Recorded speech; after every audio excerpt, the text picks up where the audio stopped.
This Monday is shaping up to be our most intense trip to St James's Park in years. On our side, there's a score to settle after that painful EFL Cup loss last season. For Newcastle, they've got something to prove too, especially to their star man, Alexander Isak, who recently made it clear he's open to leaving the club. That all comes down to a broken promise. From what's been reported, the club either promised him a new, bigger contract, or the chance to move on to a top side. And in this case, that top side could be us, Liverpool. With this fiery showdown just around the corner, it's the perfect time to dive into a tactical preview.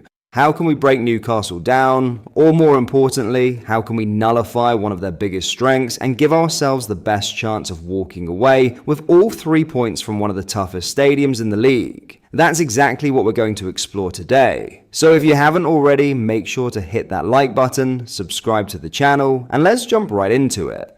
To figure out how we can really hurt Newcastle, we first need to take a closer look at how they lined up in their Premier League opener against Aston Villa. Under Eddie Howe, this Newcastle side has turned into one of the most difficult teams to beat in the league. Just ask Arsenal, they're extremely well organised without the ball, able to shut everything down when they sit deep. But they're just as dangerous when pressing from the front. That's actually what caused us major problems in last season's EFL Cup final, where they disrupted our build-up and kept us from getting into any kind of rhythm. Against Aston Villa, it was the same story. Their high pressing made it nearly impossible for Villa to build from the back, and that's why the Villains could only produce 0.20 expected goals across the full 90 minutes. So let's break down exactly how the Magpies managed to do that. Villa's approach didn't really change from last season. As you can see here, they stuck with a 4-2, build-up shape and used a box midfield. That means their wingers tucked inside to join the two pivot players, forming a box in the middle of the pitch.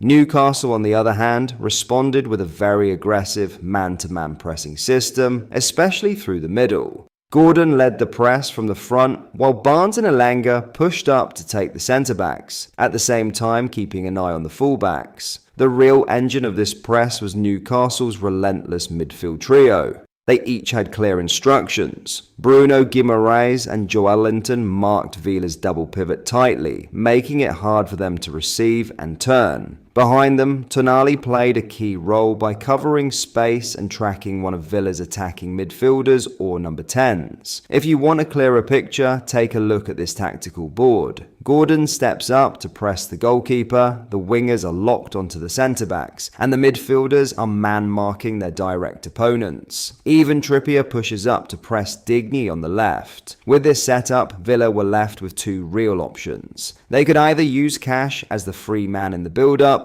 or go long. But even then, Newcastle were prepared. Their backline went full man-to-man, with McGinn and Watkins tightly marked. Shah even followed Rodgers all the way into Villa's own half at times, showing just how aggressive and committed Newcastle were to this pressing approach. Now this is where it gets interesting. What if Newcastle tried to press us the exact same way? Well, let's take a look at how that might actually play out in practice. If we set up based on where our players are most influential, and Newcastle press Alisson with Gordon while using their wingers to close down our centre-backs, then they'll be forced to leave one player free in the build-up. In this case, that player would be Kerkez. Why? Well, it's simple. Unlike Aston Villa, who had their wingers tuck inside to form a box midfield, our wingers stay high and wide. That small difference changes everything, whether it's Gakpo holding width on the left, or Salah or Frimpong stretching the right side, we'll be able to pin Newcastle's fullbacks deep.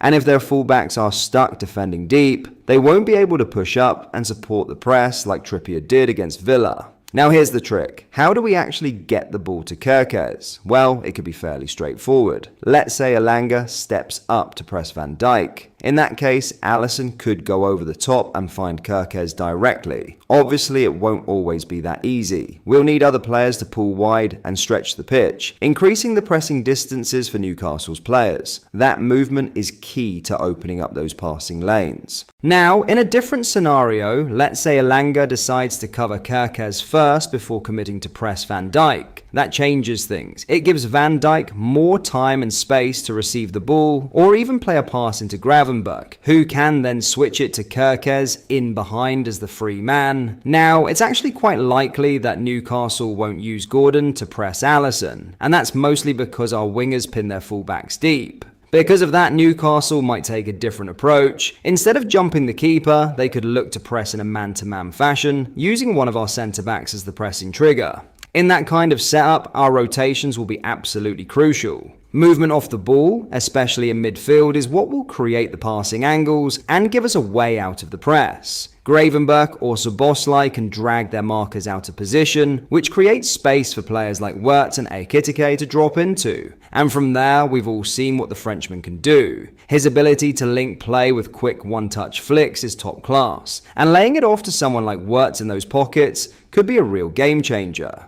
These movements also unlock another key area, space in behind. When Ekitike drops deeper and pulls Schär out with him, that leaves a gap in the back line. It's in those moments that Wirtz or Gakpo can make timed runs beyond the defense, and that's exactly where we'll be looking to hurt them. There's actually a blueprint for beating Newcastle's press, and Manchester City showed it last year when they demolished the Magpies in the league. The key was counter movement between the players. That kind of off-the-ball rotation can completely break down a man-to-man pressing system. In that game, you could clearly see how Haaland and Marmoush work together, creating and attacking space through simple but effective movement. For us, the same kind of dynamic could be built between Ekitike, Wirtz and Gakpo. If they time their movements right, they can pull defenders around and open gaps all over the pitch. The best part is, we don't even need to take big risks to play over the press. With Alisson's distribution, we have the quality to bypass that pressure and go straight into dangerous areas. The chances will be there, we just need to take them. Now, just as we're putting this analysis together, we've got the news about Frimpong's injury. That means it's likely Connor Bradley will get the nod at right back, even though he's only just returning from injury himself. But will Bradley's inclusion change too much? Honestly, not really. In fact, it might actually add something different to our dynamics. See, Bradley is a bit more comfortable than Frimpong when it comes to stepping into central areas. And if he pushes into those zones like we saw during the preseason tour, it could really help with the rotations needed to disrupt Newcastle's press. Not only would he give Newcastle's winger and fullback another player to think about, but by tucking into that right half space, he creates new options for us. Gravenberch could then drop deep and split the centre-backs, while McAllister or Szoboszlai could shift over to the left side. That, in turn, frees up Kerkez to bomb forward and attack the space down the left. So even though we're missing Frimpong, there's still a clear tactical setup that can work, maybe even give us a slightly different edge. In the end, it's going to come down to how well we can handle Newcastle's press, how sharp our rotations are, and whether we can stay composed in the big moments. This won't be an easy game, not by any stretch. But with the talent we've got and the tactical options available, there's no reason we can't come out on top.